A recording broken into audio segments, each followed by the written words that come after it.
Usa ka pagtuo, usa ka tingog, usa ka katawhan.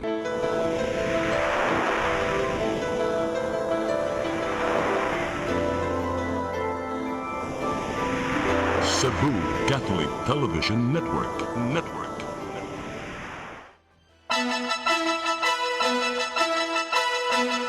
Uluhan sa mga balita sa Sayri 47. Senador Ronald Bato de la Rosa nag-overnight sa Senado, gipaubo sa protective custody. Alam ko wala kang personal na galit sa akin. Alam ko yan. Wala kang personal na galit sa akin. Kung sana naman bilang ama ng ating bansa, alagaan mo yung iyong mga anak. Kami sa iyong mga anak. 8 ka mga kongresista sa Sugbo mibutar og yes sa impeachment trial batok ni Vice President Sara Duterte.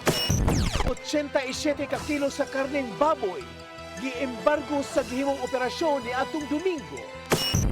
Job order employee sa DSWD7 nadakpan, nakuhaan og tunga sa kilong shabu. Sugbo, Kabisayan ug Mindanao, Pilipinas ug katawhan kutos maabot atong Sibya sa tibuok kalibutan maayong hapon. Live kita karon sa CCTN Channel 47 ug kini ang tulumanon sa nag-unang kasayuran nga angay natong masayran. Sanga ni Attorney Danica Caballes Tikling, ako si Dennis Tabar ug kini ang Sayri 47.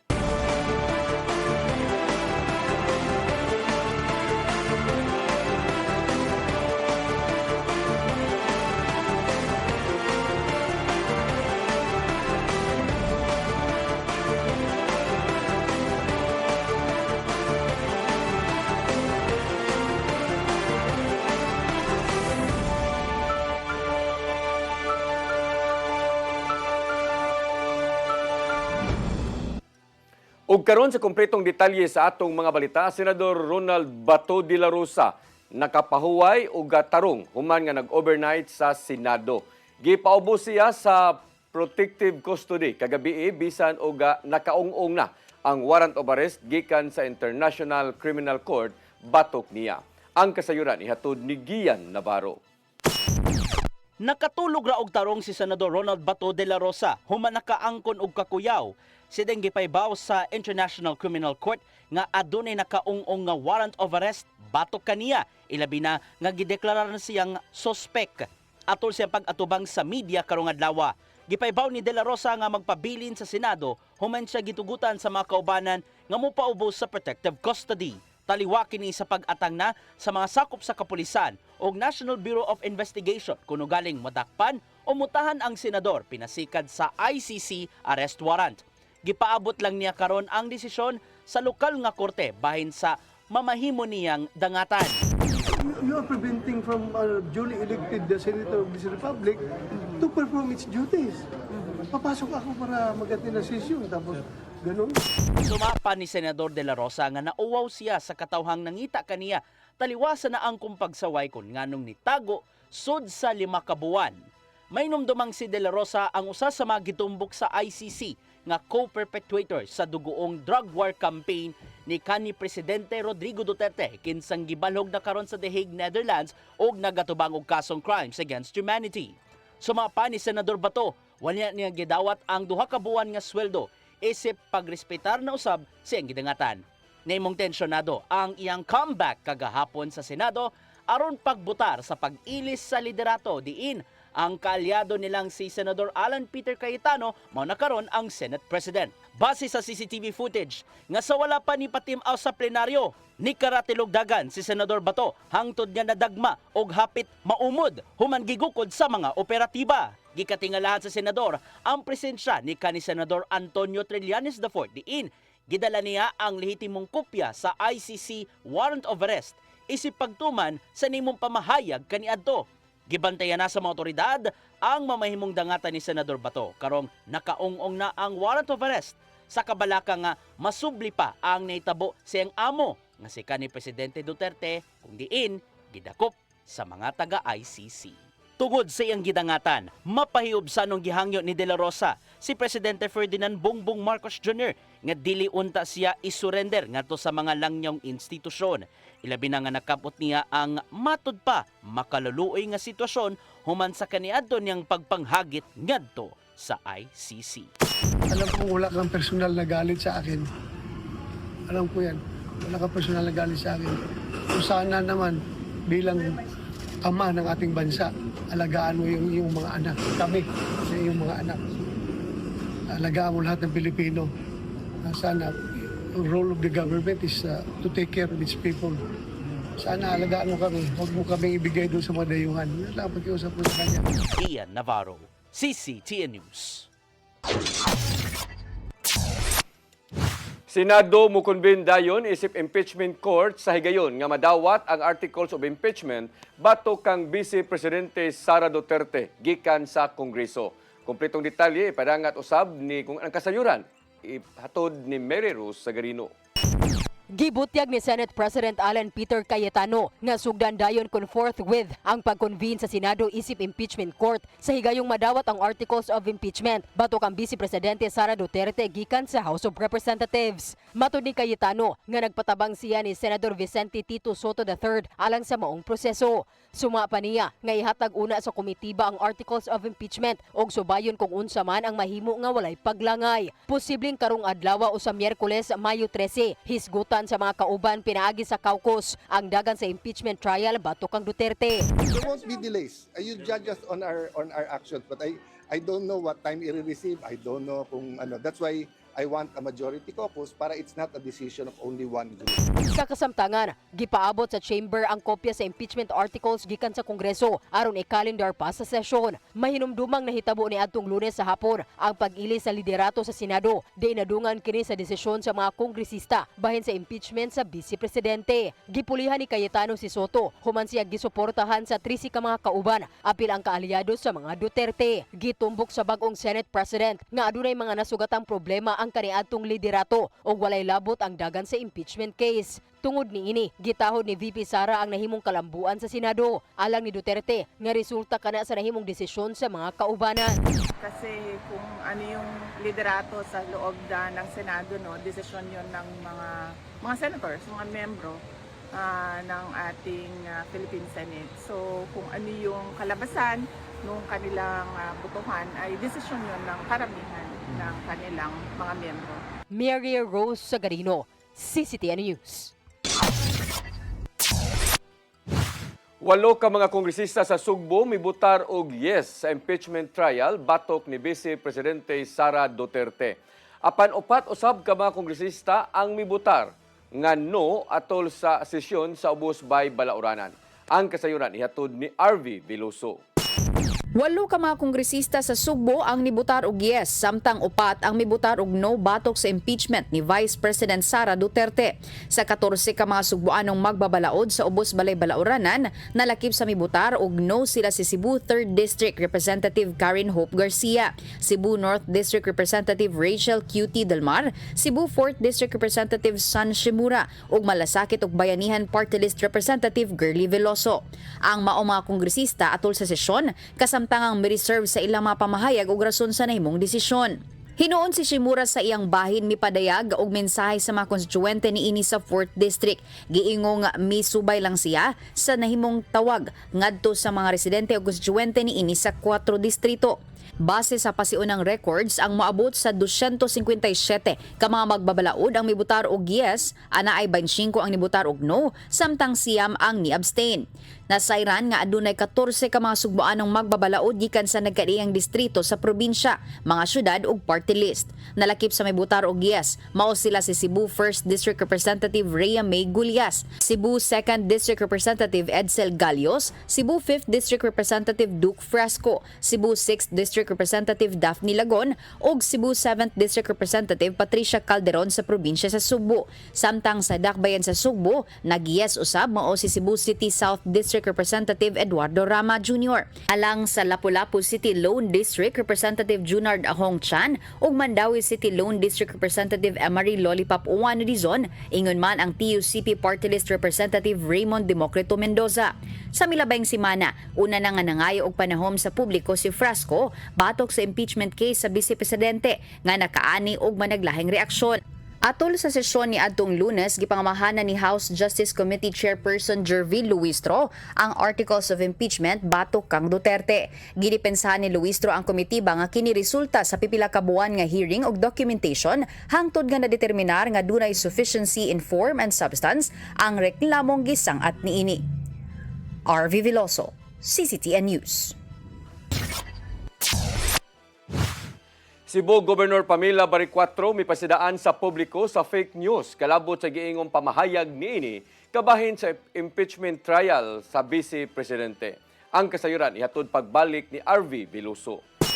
Ipasidanaan ni Cebu Governor Pamela Baricuatro ang publiko nga magbinantayon sa mga nikatap nga impormasyon kabahin sa giingong pamahayag niini kalabot sa nagpadayong impeachment trial batok ni Vice Presidente Sara Duterte. Gipahibaw sa Kapitolyo nga dunay nikatap nga dili mao nga impormasyon nga giingong migamit og mahulagway nga nagpakita ni Baricuatro nga miabiba sa mga kongresista nga mibutar atol sa impeachment trial. Ang nikatap nga hulagway duna kini mga pulong nga great job Cebu congressmen. Butang nga gihimakak ni Baricuatro nga dili kini iyang pamahayag. Subay niini giawhag sa Kapitolyo ang publiko nga mahimong responsable og susihon daan ang mga impormasyon sa dili pa kini i-share o baka mo komento ilabi na diha sa social media. Sukad sa pagbalik sa impeachment trial, wala pa'y pamahayag si Baricuatro labot niini. Apan una nang nasayran sukad sa pagsugod sa iyang political journey, isip gobernador, dayag ang iyang pagsuporta ngadto sa mga Duterte, lakip na ang panawagan pagpapauli ni kanhi Presidente Rodrigo Duterte gikan sa pagkapriso niini sa The Hague sa Netherlands. RV Veloso, CCTN News. May pasidaan ang mga obispo sa Pilipinas nga mawagtang ang pagsalig sa katawhang Pilipino ug sa konstitusyon kung langayon sa Senado ang impeachment trial kang Vice Presidente Sara Duterte.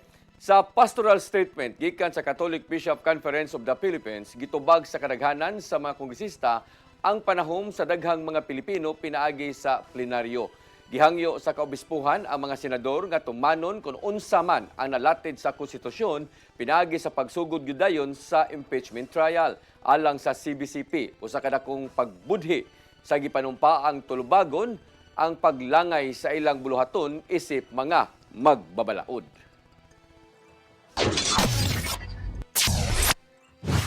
Mga nagprotesta dool sa nahitabuang ASEAN Summit sa miaging simana gawas no na human nakapiyansa. Ang kasayuran ihatod ni Gian Navarro. Naukay kadali ang palibot sa Mactan Expo niadtong Biyernes sa buntag atol sa pagbukas sa 48th ASEAN Summit and related meetings tungod sa mga nagprotesta sa duol. May numdumang nihimo og peaceful protest ang pipila ka mga sakop sa Greenpeace Southeast Asia aron ipanawagan ngadto sa mga heads of state gikan sa ASEAN member states nga hunungon ng paggamit sa single-use plastics ug fossil fuels. Daling gisikop sa mga operatiba gikan sa Lapu-Lapu City Police Office ang upat ka mga protesters ug kaubanan. Dayon gidala sila sa presinto aron didto na itanggong. Gipasakaan sila og kasong kalapasan sa batas pambansa bilang 880. Nakagawas ang mga protesters detong Sabado sa hapon human nakapiyansa ngadto sa korte. Matod sa City Director nilang si Police Colonel Augusto Dasqueo nga nipahimangno sila ngadto sa mga nagprotesta nga strikto kayong gipatuman ang security protocols sulod sa Mactan Expo compound. Nahitabo ang mga protesta sa gilayon nga hangtod 150 meters gikan sa Mactan Expo. Nasuta sa pasiunang investigasyon nila nga nagtinag sa diay pagsulod ang mga taga Greenpeace moong daling nakalusot. Organize po kasi yung nila yung naplano ba nila. So, pumasok sila ng paisa-isa. So, nahirapan po yung ating screening po sa pedestrian screening. Hindi nila nakita talaga yung pagpasok nila na po. Hinuon wala ra ni grabe ang komprontasi sa duha ka habig tungod sa paspas nga pagresponde. Bisan sa pag-angkon nga lisod ang pag-timing sa mga nihimo og kasamok sa sulod, nakita sa Lapu-Lapu City PNP nga nagpabiling luwas ang entero kalihukan sa ASEAN Summit. Yung advance planning and coordination and collaboration of the different government agencies and other stakeholders, yun po yung pinakamagandang nangyari na nakita ko doon. Human sa pagkasikop, gihimugatan sa Greenpeace Philippines nga malinaw ra ang ilang pagprotesta aron kapanalipdan ang kalikupan. Ug tuon nini, gikasagbuyo sa grupo ang gingong pagpasagad lang sa mga kanasuran sa tinuod nga issue nga nakaapekto siyang natural resources nga matud pa wala kini tagda. Leaders and authorities must instead direct their attention to the polluters perpetuating the plastic and waste crisis that are affecting the safety and well-being of all Southeast Asians. Ian Navarro, CCTN News.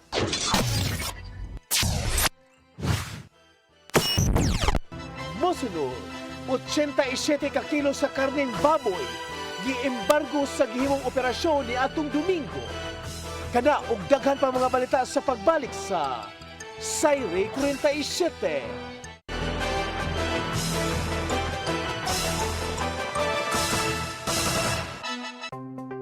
Discover the beauty of the Philippines.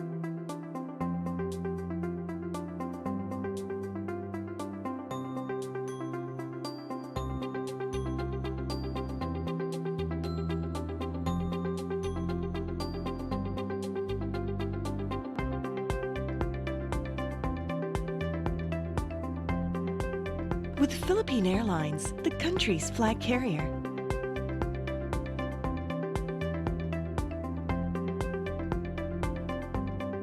The airline that lets you feel the warmth of the nation.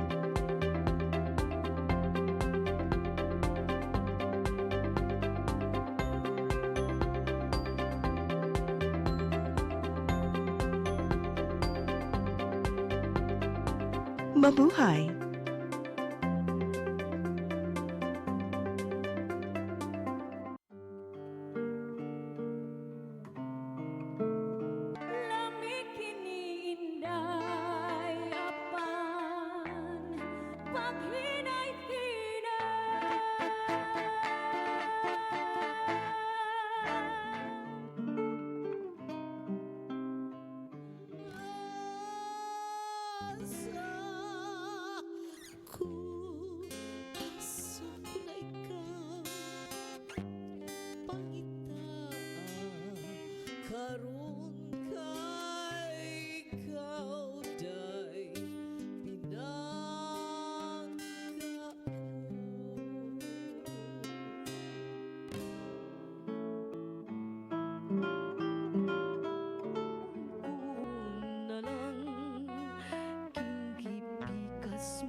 Pinay namin yo og hapon nga tigulang og hubakon sugot siya kay iya lang hokhokon og iya lang oto-otoon ay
Gabriel Flash Elorde. Natao sa Bugo, Cebu niadtong 1935. Nahimong World Boxing Champion niadtong 1960 dihang iya nagpalukapa si Harold Gomes sa ikapito ka round. Si Flash Elorde nagupot sa championship belt sud sa pito ka tuig. Ang iyang record, 88 wins, 33 by knockout, 27 losses, and 2 draws. the first Asian inducted into the International and World Boxing Hall of Fame. Si Flas Elorde namatay niya noong 1985 sa edad ng 49. Gabriel Flash Elorde. Karbo sa Sugbo. Sugboano ni.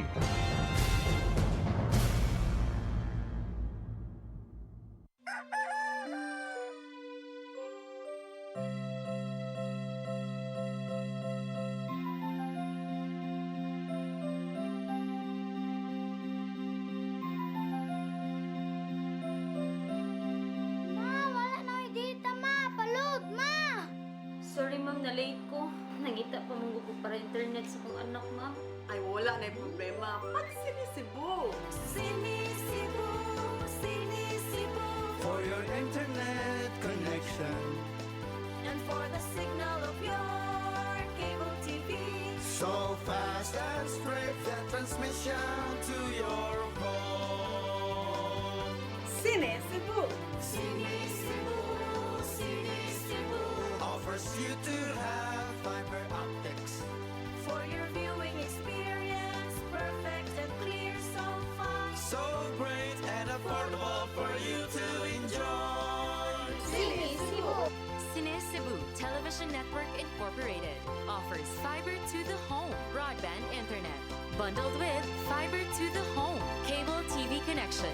Cine Cebu Television Network Incorporated with its operation in Metro Cebu and the whole province of Cebu soon. And affordable for you to enjoy. Sinisibo.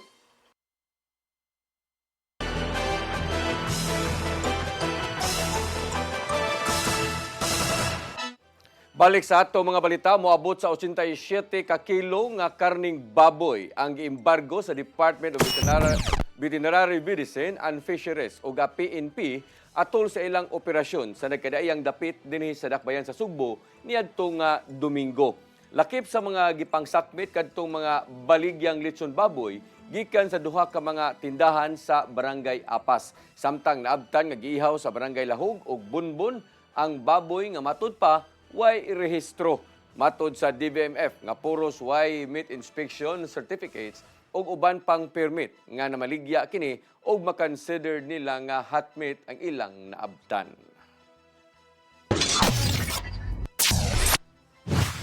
City of Talisay Traffic Operations and Development Authority kun City Tuda mag-agad sa kamanduan sa Kapitolyo kalabot sa Unified Truck Ban sa Metro Cebu. Ang kasayuran ihatod ni Gian Navarro. Gipaabot na lang sa mga traffic authorities sa Metro Cebu, apil na ang City of Talisay Traffic Operations and Development Authority kon City Tuda ang mandog gikan sa Kapitolyo. Kabayn kini sa hingpit nga pagpatuman sa Unified Truck Ban sa mga lokal nga kagamhanan gikan sa nagkalain-laing syudad sa Metro Cebu ubos sa jurisdiction sa lalawigan. Apil usab sa inisyatibang pinasikad sa Cebu Provincial Government ang Cebu City, Mandawi City ug Lapu-Lapu City. Sa tinguha nga dili maapektuhan ang lokal nga ekonomiya. Gibutyag ni City Tuda Chief Jonathan Tumulak nga nasabutan nilang ipatuman ang truck ban gikan alas 6 hangtod sa alas 8 sa buntag ug alas 5 sa hapon hangtod alas 7 sa gabi. Sumapan ni Tumulak kagiagad nila ang oras kanusa ang tingsulod ug tinggawas sa mga motorista gikan sa tagsa-tag sa nilang mga trabahoan. Namugda ang Unified Truck Ban human naapektuhi ang logistics sector sa paggatod sa ilang produkto tungod sa lain-laing schedule sa truck ban nga gipatuman. And then, ni-suggest po ta during sa first meeting na ipatawag una ang mga national agency na mapiktuhan ining maong kausaban, like for example, ang Bureau of Customs, ang Department of Labor, kunya human i-invite po ang mga Chamber of Commerce and Industry kay mapiktuhan man ang oras sa pagpanarbaho. So kanyatong Abril, nagmeeting ang mga traffic authorities gikan sa Metro Cebu LGUs inubanan sa pipila ka mga ahensya sa gobyerno, business sector, apil na ang LGU leaders ngadto sa Kapitolyo. Gibuhagay na ng panahon na ang mga suliran bahin sa lain-laing truck ban schedules nga nakaapekto sa paghatod sa mga produkto o serbisyo. Asa na during po sa meeting, ato kong gisuggest gani, epektibo ang kining gitawag na to o kining pag-usap-usap sa oras, flexi time sa pagtrabaho. Kay pinagi sa flexi time, aside na momentos ang traffic, mabahin nimo ang volume sa atong mga sakyanan. Executive order gikan ni Gobernador Pamela Baricuatro na lang ang kulang may gipaabot sa traffic authorities alang sa hingpit nga pagpatuman sa hiniusang truck ban sa Metro Cebu.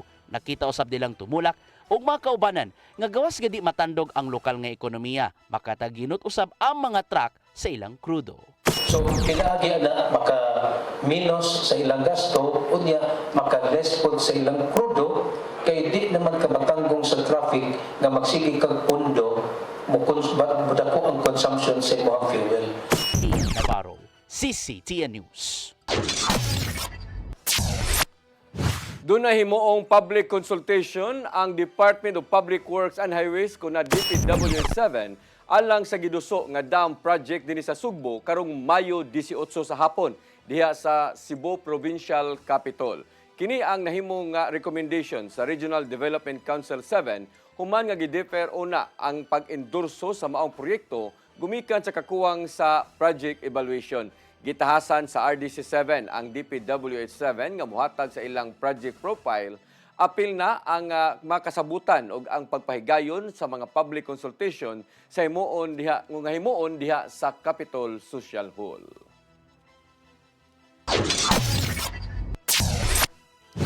Mandawi City Mayor Tadio Junque Uwano nagpatuma na og daghang mga proyekto sa usa ka tuig pa lang nga paglingkod sa bag-ong administrasyon diha sa Mandawi. Ang kasayuran ihatod ni Mary Rose Sagarino.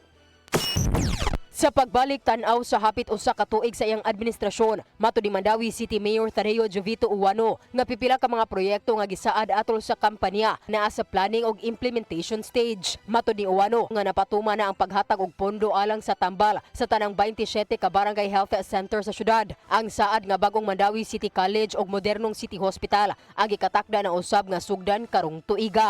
Ang process na sige dili magud ani kadali. Diba? Pero may unta, with the middle of the year, ako matong giingon sa una, May, June, masugdan na nato ang construction. Kita naman po sa DED, Detailed Engineering Design, ani na mga plans for both hospital and school. Ready naman ang actual na lang yun na construction phase na which is going to be done by DPWH, ang national man siya funded. Ang City College ug City Hospital ang nakadawat na og pasiunang pondo gikan sa nasudnong kagamhanan nasud sa General Appropriations Act of 2026. Padayunon usab ang paghatag og Noche Buena gift pack sa mga residente. Samtang plano pa nga ipadayon ang beautification sa mga daan ug Pahara Park, gigahina na kini og pondo. Ato pa gyud nang i-fully lighted ang kaning Uwano Avenue. Pasabot na ko na naman tay street light sa island. Ang kaning both sides butangan na nato na siya street light sad kay uban makabantay ti daghan na maglakaw pero ngit-ngit magyud kayo if you've noticed during night time ang kaning side streets nato ngit-ngit gyud kani lang sa na mga area no ang AC Cortez okay naman to siya ang sa UN okay na. Giingon usab ni Uwano nga gitanaw sa syudad ang posibleng public-private partnership o PPP sa pipila ka mga government properties samtang nangandam kini sa pagbayad sa 3 bilyones pesos nga loan nga gigamit sa pagtukod sa Mandawi City Government Center. Matud sa mayor nga posibleng dili una padayunon ang sports oval tungod sa dugang gasto sa dewatering og sheet piling nga mokabat og kapin 300 milyones pesos. Gikinahanglan kini sa dili pa ang hingpit nga pagtukod sa sports oval. Mary Rose Sagarino, CCTN News. Gisugdan sa Cebu Provincial Sports Commission ang ilang Summer Grassroots Training Program dito sa lungsod sa San Fernando ug Consolacion. Sud sa napo kaadlaw nga bansayon ang mga batan-on sa pagpili og paugnat sa kusog aron sila ang umaabot nga kampiyon sa lalawigan. Abagahon sa Kapitolyo ang training program sa mga batan-on o gitunol usab sa commission ang sports equipment ngadto sa mga LGU. Matod ni Gobernador Pamela Baricuatro nga gikinahanglang makatunan sa mga young athletes ang disiplina sa kaugalingon ug ang pagpaningkamot aron makabot ang maabot nga mga kalampusan. Nagkadaiya nga mga training programs ang gidalit sa grassroots program sa Sports Commission sa probinsya sama na lang sa basketball, volleyball, arnis ug uban pa.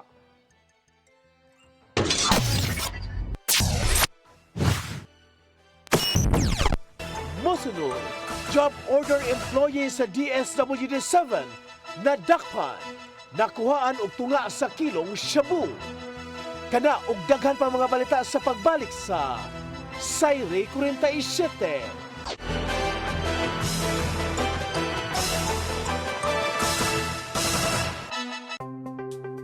Discover the beauty of the Philippines.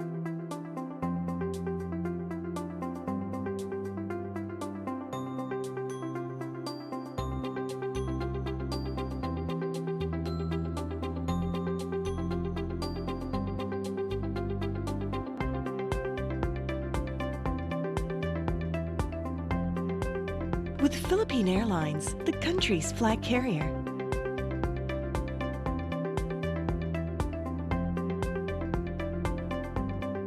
The airline that lets you feel the warmth of the nation.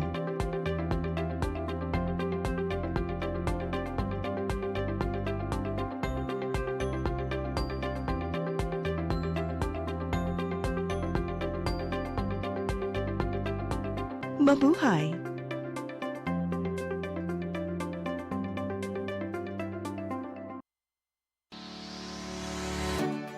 Looking for the best internet deals in Negros Oriental? Field Products Negros is here to bring you fast, reliable, and affordable internet with plans made just for you. For as low as 899 pesos per month, enjoy speeds of 50 Mbps, perfect for streaming, working, or studying from home. Need more speed? No problem. Get 100 Mbps for just 1,199 pesos. 150 Mbps for only 1,499 pesos, or our fastest plan, 400 Mbps for just 2,399 pesos per month. Plus, you can add over 100 cable TV channels to your internet plan for just an additional 100 pesos per month. That's entertainment and lightning fast internet all in one. Enjoy no installation fees and start today with a 1,000 peso customer deposit. Call us now or visit our website to sign up with the Field Products Negros. You get internet that's affordable, reliable, and local. Field Products Negros, bringing you closer, faster. Call us at 0917-631-5240 or visit our website www.fieldproductsnegros.net or our Facebook page, Field Products Dumaguete. Subscribe now.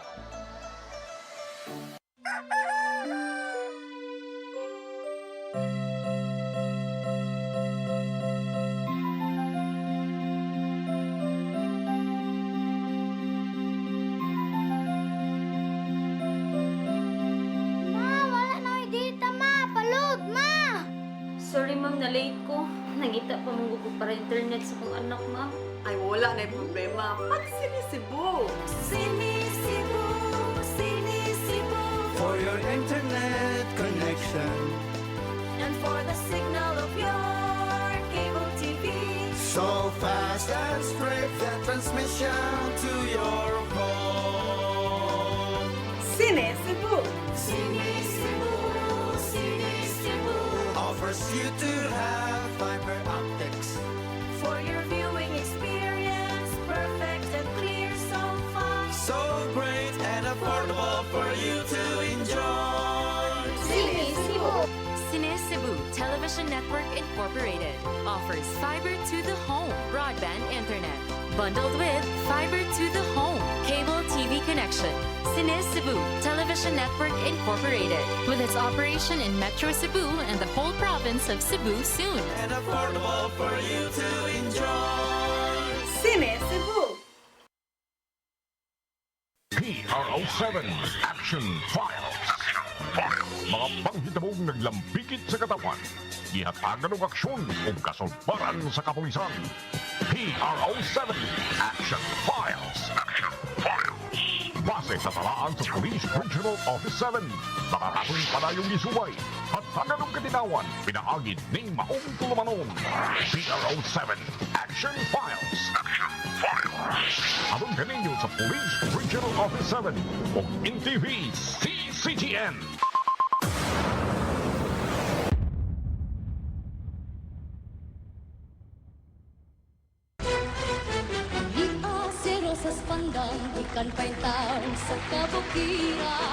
Sherin Reyes, lumad kinagang Parcar Cebu. Nagsugod og awit sa edad nga 2 anyos o nagsugod og salmot sa mga singing contest dihang 7 anyos pa lang. Nakahuman sa kursong Bachelor of Secondary Education, major in English sa Cebu Normal University. Nahimong Best Interpreter sa Cebu Pop Music Festival. Nakakuhag national recognition dihang nahimong first runner-up sa Star in a Million. Kini mo'y nahimong hagdanan sa iyang kalampusan ug sa ubay-ubayng pasidungog ng iyang nadawat. Sharon Reyes. Karpo sa Subo. Subuano ni.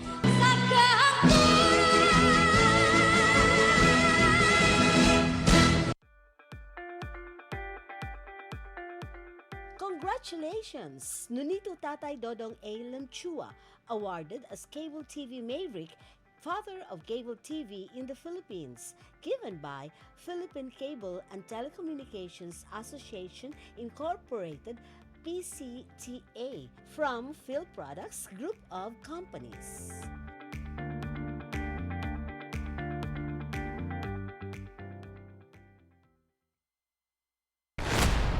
Your song, Your music. your listening pleasure.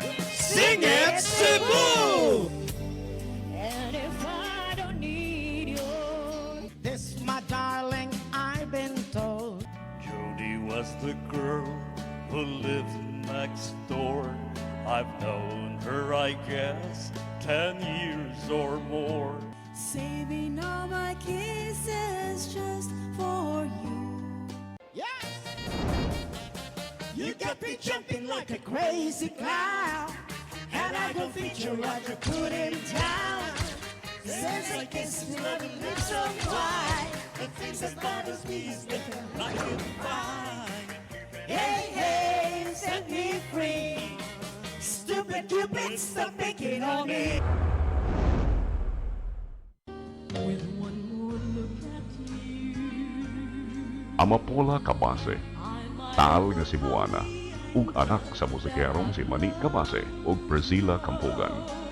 Mihimo sa iyang unang piano recital sa edad ng 4 anyos sa Batig Piano Conservatory. Sa elementarya pa lang sa Cebu Normal School, dihang nahimong conductress sa Toy Orchestra. 10 anyos pa lang dihang mihimo sa iyang debut performance sa Grand Opera House sa Manila. 18 anyos sa dihang nahimong host sa TV show Amapola Sings sa karaang ABS-CBN Cebu.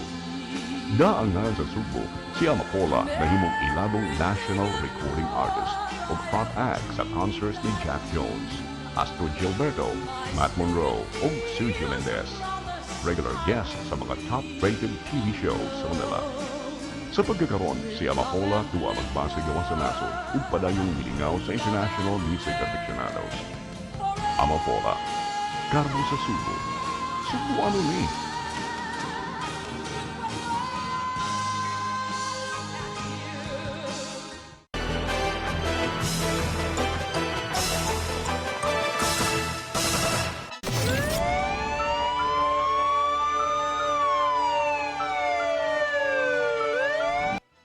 Balik sa ato mga balita, tunga sa kilo nga gituho ang shabu nasakmit sa buy-bust operation sa syudad sa Mandawi.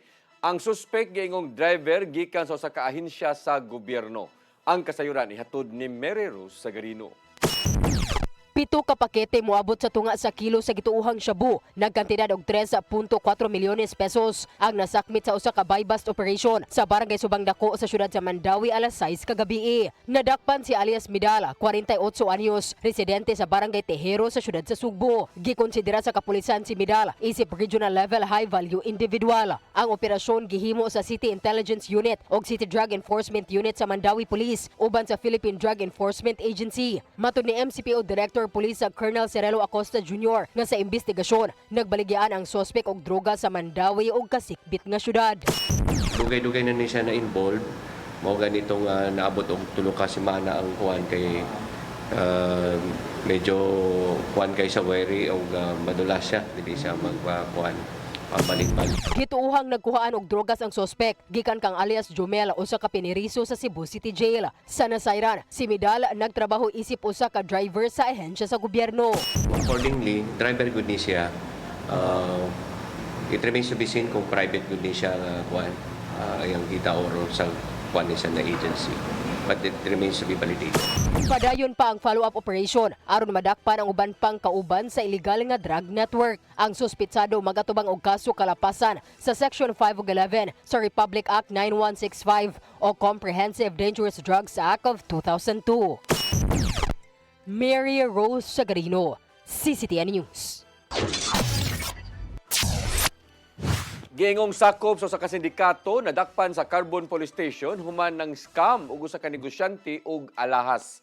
Sa dakbayan sa Sugbo nga dulan sa usa ka milyon ka pesos apan nga giingong gideposito nga cheque wa di ay sud sa bangko. Ang kasayuran ihatod ni Arnold Bustamante.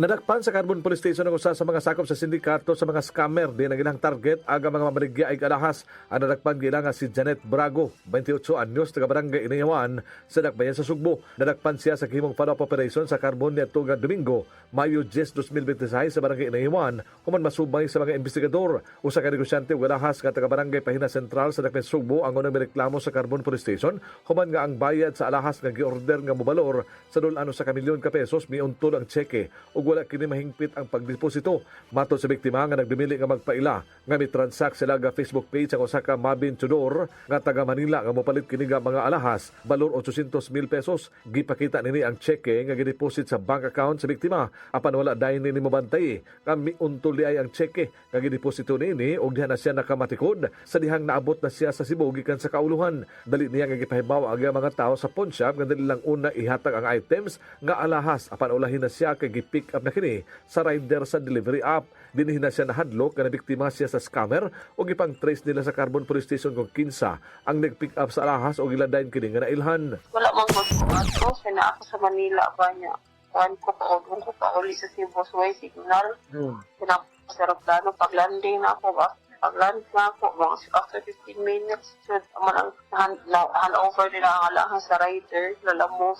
Mas nakita na ko, check ako online banking. Nakita na ko nga floating, kung dili to. Online ko, aray sulod eh. Nagimong follow-up na nagpandayon si Janet Brago sa iyang balay sa Inayawan ug nasuta nga ang mga alahas gipadala kini dito sa Manila sa iyang igsuon nga naka-address ka nga Mabin Tudor. Nahibaw ano sab sa investigasyon nga si Brago sakop sa usa ka dakong sindikato sa mga scammer sa Pilipinas sang litaghan na kini nga nabiktima nga mga negosyante og alahas. Doon na matod pa kini kaso sa dakbayan sa Iloilo, di nakakuha kini alahas balor 900,000 pesos ug sa Davao nga moabot sa 600,000 pesos nga balor sa mga alahas ang nakuha. Napa siya sa Iloilo, worth 900,000 and sa Davao around 700,000. Gihimakak sa suspitsado nga si Janet Brago nga apil siya sa nang scam sa negosyante o alahas, tugaigo lang siya nga gisugo sa iyang amo nga naa sa Manila. Mato niya nga suguon siya nga ipadeposito ang cheque nga walay sulod nga kwarta sa bangko. Diyan ko ni Janet nga iyang nahimong amo si Mabin Tudor dito sa Manila sa dihang nang-apply siya og domestic helper. Apan kay buntis man kini, gihimo na lang siya nga katabang niini. Nagmahi si Janet nga nalambigit siya sa mga matang sa kaso ug siya niawhag kang Mabin Tudor nga tabangan siya nga dili mapasakan og kaso dinhi sa Sugbo. Arnold Bustamante, CCTN. Mao kadto naglangkob sa atong mga balita sa Sayri 47 sa nga ni Attorney Danica Caballes Tikling. Ako si Dennis Tabar. Hangtod ugma dinhi gihapon sa inyong paboritong tulumanon, Sayri 47.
Ben Zubiri,